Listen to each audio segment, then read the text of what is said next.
Secondly, this is not a debate about any one religion, nor is it a debate about 44 Arcana. This should be clear to everyone because this is not a discussion to support or undermine any particular religion or to show any religion as inferior. So if anyone is watching this with that expectation, we met for tea in the evening. There was a lot of laughter and joking between them, and they even took a photo together with their arms around each other.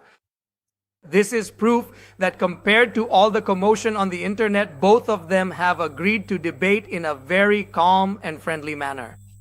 On Twitter, they met for tea in the evening, shared a lot of laughter and jokes, and even took a photo together with their arms around each other. This is proof that compared to all the uproar on the internet, both of them have agreed to debate in a very calm and friendly manner. No introduction is needed, but perhaps it might be necessary. We are taught in journalism to never assume, and science says the same. Mufti Shamail Nadwi Sahab is an Islamic scholar and educator. He is the founder of the One Foundation in Kolkata, from the prestigious Darul Ulum Nadwatul Ulama in Lucknow. No introduction is needed, though it may be. Journalism teaches never to assume, and science concurs. Mufti Shamail Nadwi is an Islamic scholar and educator, founder of the One Foundation Kolkata, Darul Ulum Nadwatul Ulama Lucknow. He also frequently makes vlogs. We have indeed seen his captivating vlog in front of the iconic Retinus Tower. With us today is the esteemed Javed Akhtar Sahab. Javed Akhtar Sahab is a renowned poet, a brilliant lyricist. He also skillfully writes prose, has penned dialogues for films, has composed songs, and apart from all these remarkable achievements, he is widely known for his profound scientific thinking or his rational perspective. Does God exist? He challenges superstitions and tries to walk on the path of reason. What is the Higgs boson particle? How do we interpret the discovery of the Higgs boson? Has the concept of mass changed? I hope that today we will be able to find some answers to these fundamental questions. I sincerely hope that today we will indeed succeed in finding some comprehensive answers to these truly fundamental questions. First of all, I would like to respectfully invite Mufti Shamail Nadwi Sahab to the stage. Sir, please do come forward to share your valuable thoughts. To speak, please kindly bring your mobile phone with you at this moment.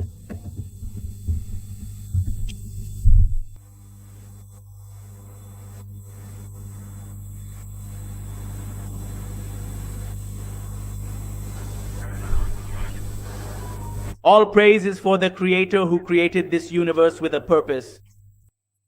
Respected Mr. Javed Akhtar, Mr. Saurabh Dwivedi, and respected audience, thank you all for being here today for this debate. All praise is for the Creator who made this universe with a purpose. Respected Mr. Javed Akhtar, Mr. Saurabh Dwivedi, and respected audience, thank you all for being here today for this debate. We are going to talk about the topic, does God exist? This is a topic for which there can be different standards for making any decision. Therefore, at the beginning of the debate, it is important for us to understand this, that we are going to talk about the topic, does God exist? This is a topic for which there can be different standards for making any decision. Therefore, at the beginning of the debate, it is important for us to understand that in today's topic, the standard we will adopt is science.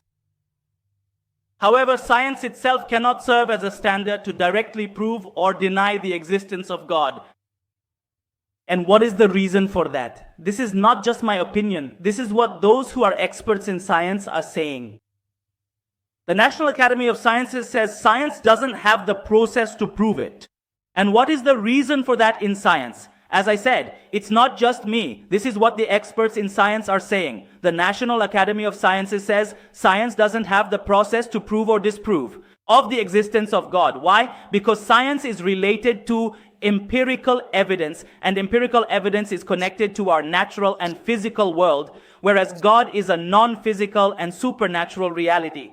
Therefore, you cannot check a non-physical reality with a tool that is designed to investigate physical reality. That's why in today's debate, when it comes to proving or disproving the existence of God, scientific evidence will not be accepted. The second standard could be this, that through revelation, we try to prove whether God exists or not. But in denial, scientific evidence will not be accepted. The second standard could be that through revelation, we try to prove whether God exists or not. But even this standard is irrelevant today. Why? Because I won't provide any evidence from any religious scripture either, so that it doesn't become unacceptable for the esteemed Javed Akhtar Sahab. The third standard that could be effectively used is direct observation, like someone saying, show us God. If he truly exists, then please show him to us, or provide concrete empirical evidence for God's actual existence. But in reality, this approach is fundamentally using the entirely wrong tool for the job. It's just like, now, since plastic cannot be detected, does that mean plastic does not exist? No, you are using the wrong tool. With this tool, plastic could not be detected. Therefore, I believe that demanding empirical evidence for the existence of God is a childish demand, and our respected Mr. Javed Akhtar has moved far beyond this stage. Now, what remains is reasoning, and this is the standard by which the existence of God will be proven or denied. But since this is a very important and sensitive topic, the logical argument should also be one that is definitive, not indefinite. Something as clear as 2 + 2 = 4, which cannot be logically rejected. For example, if we say our respected Mr. Sorab, he's a human being, and all humans are indeed conscious beings. So, what then is the conclusion? Our Mr. Saurabh is also a truly conscious being. Is this an indefinite argument or a definite argument? This is a definite argument. It is as clearly self-evident as 2 + 2. There is absolutely no way to logically reject it. So if today our very Mr. Javed Akhtar, I hereby declare that I will certainly accept that evidence and reflect upon it. But at the same time, I also announce as a prediction that no one can present such a definite argument. We will present arguments, and they will be definitive arguments, logical arguments, arguments so strong that the entire atheistic world will not be able to refute them. I request the entire audience to imagine that you and I are on an isolated island, a place where no one has ever been before us. As we walk along I kindly request the entire audience to please imagine that you and I are currently on an isolated, uninhabited island, a pristine place where no one has ever been before us. As we leisurely walk along, suddenly you clearly see a vibrant pink-colored ball lying there. What is the very first, most pressing question that comes to your mind?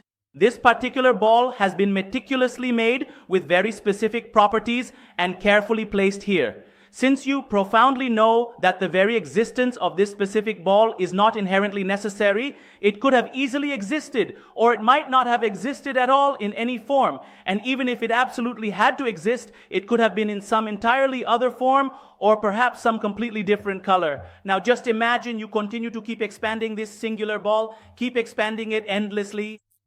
The profound question will still inevitably remain. Where exactly did this vast universe truly come from? Where did it originate with these incredibly specific properties? Why did it come into being in the first place? And indeed, who ultimately made it? This fundamental question will remain entirely valid even then.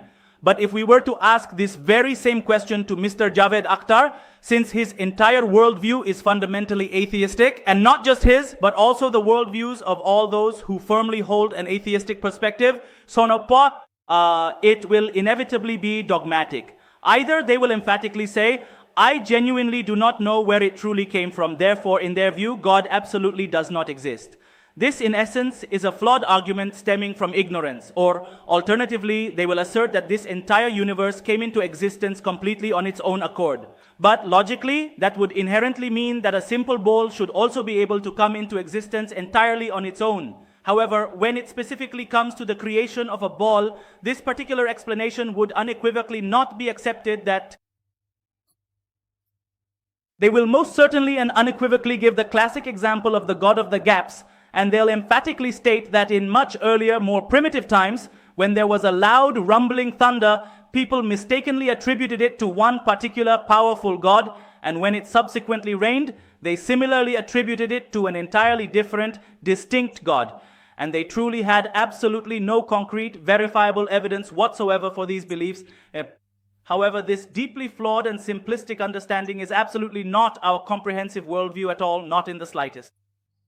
that our respected Mr. Javed Akhtar will definitely use emotional arguments, which is a logical fallacy when it comes to deciding the truth. Why? For example, he will say that if God exists, then why does evil exist? Whereas I say that the existence of evil is actually evidence for the existence of God, not against it. Because if God exists, then we cannot be held accountable. And if we are not accountable, then Mr. Javed, we will ask Mr. Javed Akhtar, can you tell us, then why is there suffering in this world?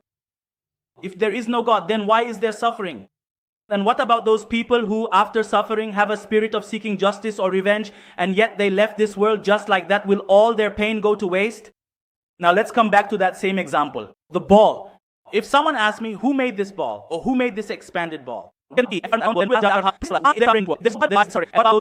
The universe and everything in this universe is contingent. Being contingent means that its existence depends on something else. So clearly, this universe is contingent. And if there is anything that is not contingent, then I would request you to show me what in this universe is not contingent so that I can also reflect on it and see for myself. We ultimately arrive at what is commonly called the absolutely necessary being. That is to say, the truly necessary being whose very non-existence is utterly impossible, because if this essential being did not exist at all, then absolutely nothing else could possibly come into existence whatsoever. And all these numerous and diverse contingent things, which are not self-sufficient and rely entirely on something else for their existence, depend fundamentally and completely on it. Now, if you were to pose the profound and critical question, then concerning that singular, ultimate, and foundational entity, numericals 1, 2, 3, keep counting. There are infinite numbers. I'm not talking conceptually, but practically. Prove in reality whether an infinite regress of causes is possible or not. If it's possible, then we'll accept it. Just giving an example. And if it's not possible, then only one option remains, which we call the necessary being, a necessary being that is independent. Because if it were dependent, then to actualize the contingent, power is needed, such a being who is intelligent and knowledgeable, because this universe, in a specific form and specific, is operating precisely under the laws of nature. Thank you.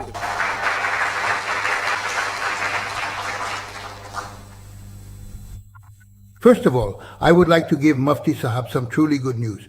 My personal knowledge about science is quite limited, so you really don't need to worry about that particular aspect. But I do possess some fundamental common sense. Look closely. This profound concept of God is certainly not a new one. It has existed for many centuries. Indeed, it's something that has been a cornerstone of human thought. And there have always been some beliefs about it. These beliefs were not held by ignorant people. They belonged to a Greek society where great philosophers were born. These were indeed the deeply held beliefs of the ancient Egyptians as well. And throughout human history, there have always been some form of religions or profound belief systems. So whatever deeply ingrained fears, cherished beliefs, or particular worldviews they possessed, they were just as profoundly and absolutely convinced about them as any devout religious person is today about their own deeply personal and fundamental convictions. So their Jupiter, their Ra, their Zeus, they had just as much faith in them as any religious person today has in their own God. Before Christianity arrived, there was a religion in Europe. The Germanic religion, it had its own god, its own goddess.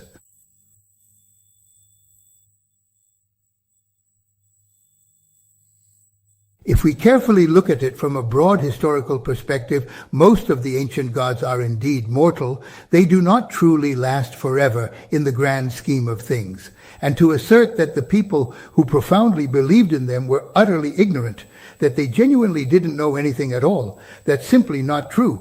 They were exceptionally capable and intelligent people in their own respective time periods. Where is that God now? Today, the God that exists, there are people in the world who don't believe in him.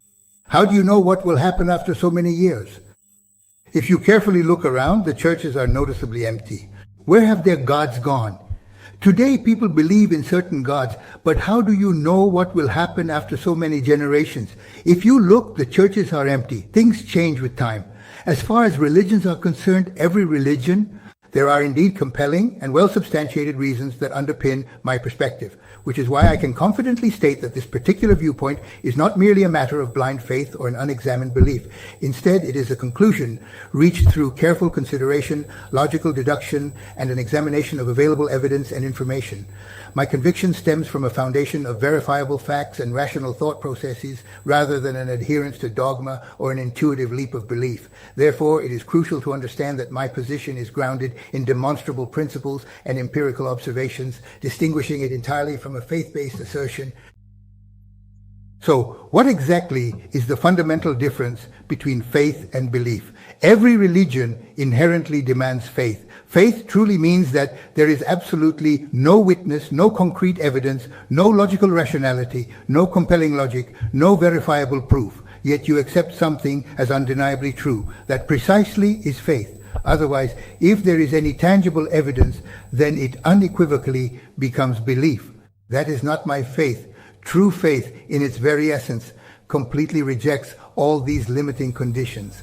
So then, what exactly is stupidity? If I accept something for which there is absolutely no logic, no rationality, no verifiable proof, no credible witness, no concrete evidence, and I still firmly believe it, then that indeed is profound stupidity. For example, if I start believing that Elon Musk if he turns out to be my brother, I'd be happy, I'd feel at peace. But if someone asks, why do you believe that? What's the proof, man? He's in America and you're in India. He's with NASA. Look at that. I'd just say, it's my faith.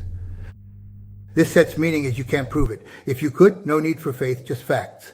If he's my brother, I'd be extremely happy, feel much peace. If someone asks, why believe that? Proof? He's American, you're Indian, different race, met him. I'd say, it's my faith. That's it. Faith means belief without proof, witness, or evidence. Now, if you ask, why are you saying this? Who made us? The thing is, you said that this happened. And once you said this, and faith means a belief for which there is no proof, no witness, no rationale. Now you might ask, why are you saying this? Who created this universe?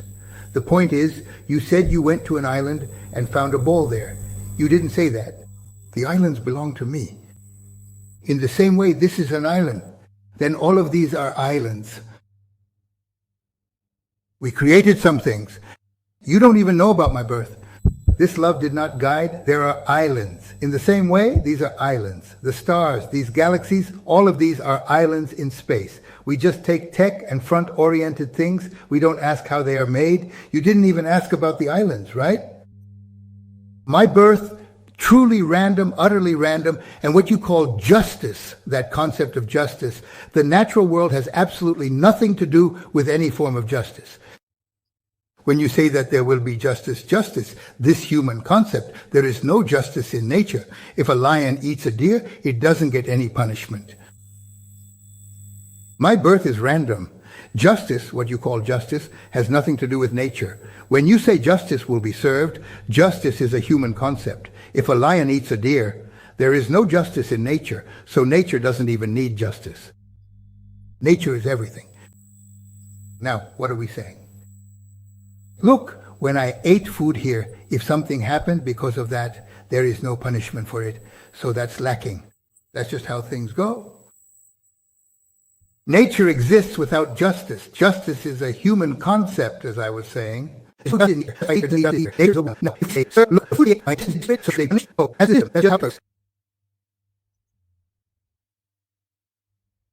This is absolutely not stubbornness. This is certainly not merely an option. This is a remarkably stable and consistent process. This is definitely not a simple backlink. It just inherently is. You meticulously lift and powerfully drive. But what exactly is that? It's much more. It's an undeniable excess. It's profoundly scientific.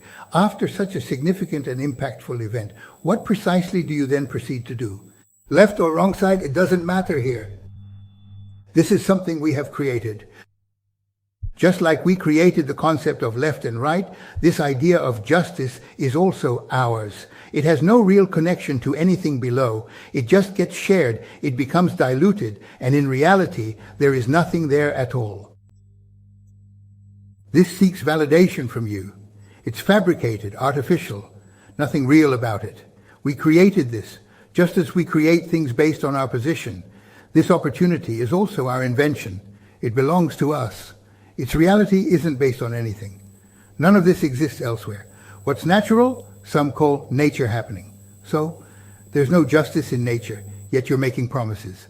If I get justice after I die, I would be very happy, but I can't believe it because this completeness doesn't really exist anywhere. What is vision? The feeling itself is there. So in vision, you don't get justice. And you say justice will come after a certain time. If I get it, I would say so, but I can't believe it because I don't generate such thoughts. So consequently, they truly don't have any legitimate justification whatsoever. It's perfectly good then if religion is practiced in a balanced and moderate way. There is absolutely nothing inherently wrong with it at all. Indeed, it must also cultivate some genuinely good and positive qualities within you. But you see, it possesses this particular benefit and that other significant benefit. Consider alcohol, for example, which is quite commonly present in a great many essential medicines. On this particular side, we observe those individuals who regularly consume alcoholic beverages, those who meticulously bottle these potent yogas. Now, considering the other significant aspect, there are those who genuinely perceive the act of drinking 10 to 15 pegs as an exceptionally monumental achievement, a truly remarkable feat. I am therefore compelled to meticulously document this specific victory as yet another significant triumph, adding it to a growing list of accomplishments. Keep drinking milk. This tendency is like a polyp. It keeps growing, just like cancer spreads, just like alcohol does. There are certainly some individuals who utilize it in the correct and proper way, and I am quite sure that among all of us, some people keep drinking milk. I haven't seen milkaholics, but there are alcoholics. This is a tendency, an addiction, that keeps growing, just like cancer spreads, just like alcohol does. There are some people who use it properly, and I am sure that our Mufti Sahab is one of them, very much so. How many of them are there among those people who are believers? I am not saying this, nor am I denying it, but when they drink, they act like this. If it's just a little, maybe that's a good thing. But alcohol doesn't stay limited. It has a tendency. At first, just a little. If you have two, and there was more to say as well. Yes. Now I would like to invite for the rebuttal round. Mufti Sahab, it's your rebuttal round. You have 7 minutes.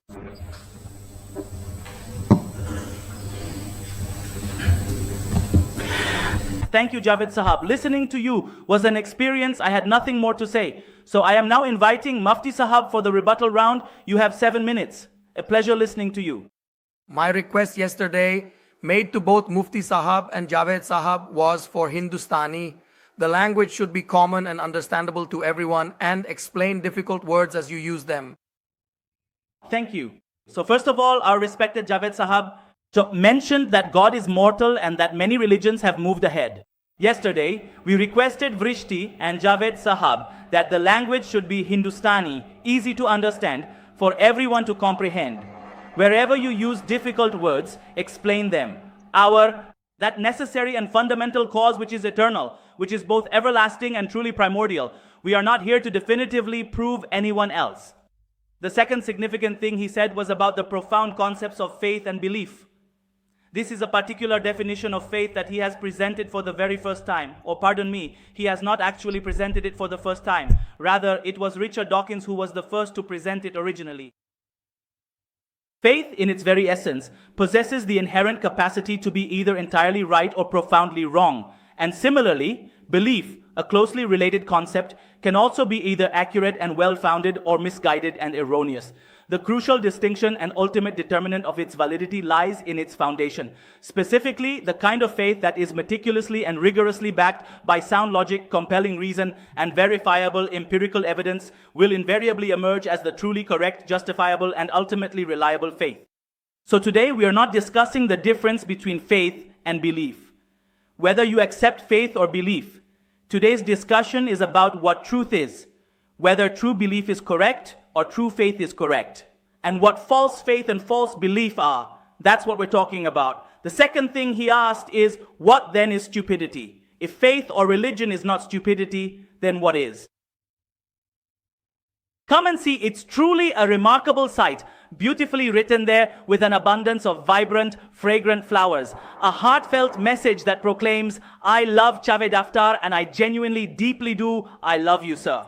So when you eventually arrive at that very spot, tell me honestly, would you instinctively exclaim, wow, what an astonishing example of natural selection, or perhaps what an incredible natural cell, which is working with such incredible precision, and yet we simply say it just spontaneously came into being entirely on its own. I honestly think there is absolutely nothing more profoundly stupid than this assertion. It's an entirely irrational thing to believe. Then, our esteemed sir thoughtfully remarked, you focused intently on the ball, but not sufficiently on the island. Well, who then meticulously crafted and brought forth the island into existence? That's precisely and exactly why I am carefully giving the illustrative example of the ball.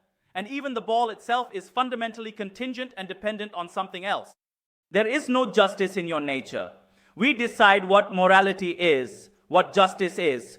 We decide, just like the traffic officer in the driving seat. No, God has said this. This is what it is. This is called false equivalence. It's a logical philosophy. The example you gave of driving and traffic, that's subjective morality. You are talking about subjective morality. So then let nature be nature. Why are we striving so hard to bring justice into the world? This is illogical. This is not rational. That's why there are many things that are objectively evil or good, and there are many things that are subjective. What is moral or immoral subjectively? If you say it's subjective, then my question to you is, if through social consensus oppression is declared to be right, would you then justify oppression? The second thing he said was that if you drink 2 packs of alcohol, it doesn't stop there. It increases. The same goes for religion. If you say it's subjective, then my question to you is, if through social consensus oppression is declared to be right, would you then justify oppression? The second thing he said was that if you drink 2 packs of alcohol, it doesn't stop there. It will only continue to increase further and further. Thank you very much for your kind attention. For this, the very first round of rebuttal, I would like to cordially invite the esteemed Javed Sahab to present his arguments. You have 7 minutes. Please reset the timer. Please. I am glad that Mufti Sahab has accepted that. It will only increase. Thank you. For the first round of rebuttal, I invite Javed Sahab. You have 7 minutes. Please reset the timer. I am glad that Mufti Sahab has accepted that there is no justice in nature. When I go to the garden, I see that even the flowers are small. Many of these flowers have been crossbred, like at the nursery where they create new flowers by crossbreeding. Many tasks are done by humans, and some are done by nature itself. But you still haven't answered one of my questions, which I have a complaint about. What is faith? And why do you ask me for faith? You are logical. You have all the rationales. You have all the evidence. So why do you demand faith from me?